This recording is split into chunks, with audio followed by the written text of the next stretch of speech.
What is up, guys? So I'm finally done with the exams, and I just thought I'd get back to making tips for you guys.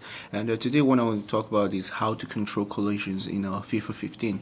Now, what do I mean by collisions? I think you guys already kind of know what I mean. Like, basically sometimes there are different situations, when your players collide with your opponent player, and then FIFA AIDS just happens, chaos just ensues, and you can't do anything about it. So in this video I'll talk about how you can actually destabilize your opponent without using the push or pull button, and how to get around players when they're kind of standing in front of you.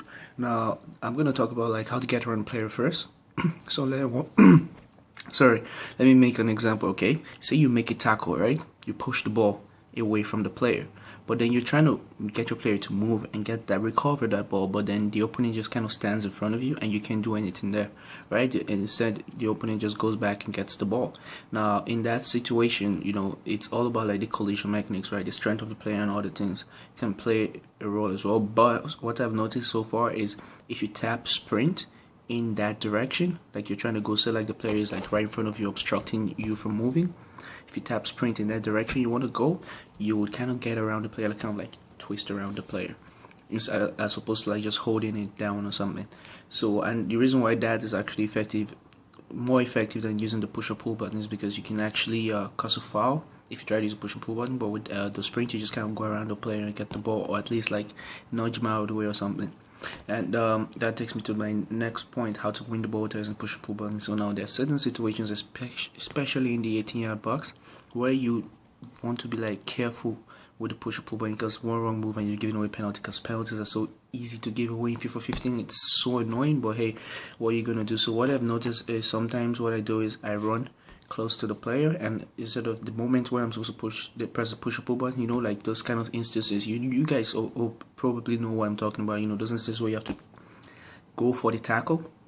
So instead of pressing the push pull button, you just tap your sprint button twice and wait, just like you normally do with the push or pull button. Instead, use the sprint instead. And what this does is you're not gonna get the ball, but the player is gonna maybe sometimes push the ball forward, just kind of lose it, or just not gonna get a good touch on it, or basically you just destabilize the player. And it works half the time I try it. It always works. Unless of course the player is really strong, like Ibrahimovic, don't just forget about it, just go for the push and pull and risk it.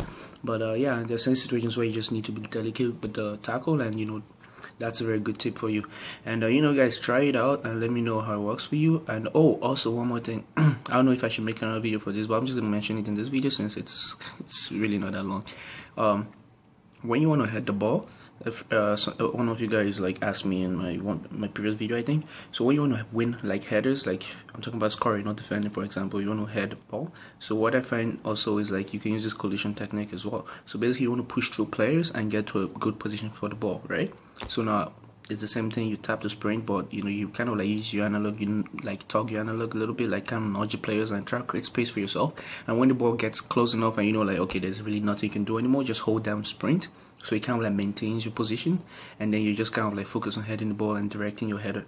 And yeah, that's a very good way, good tip for winning headers in this game. And I think that's pretty much it. And if you guys have any questions you want to ask me, and something I should talk about, any tips on, let me know in the comment section below. And yeah, if this video then ends up helping you out in any way, leave a like, it's much appreciated. But if you don't, no biggie, it's all good. And that's it. So peace, talk to you guys next time.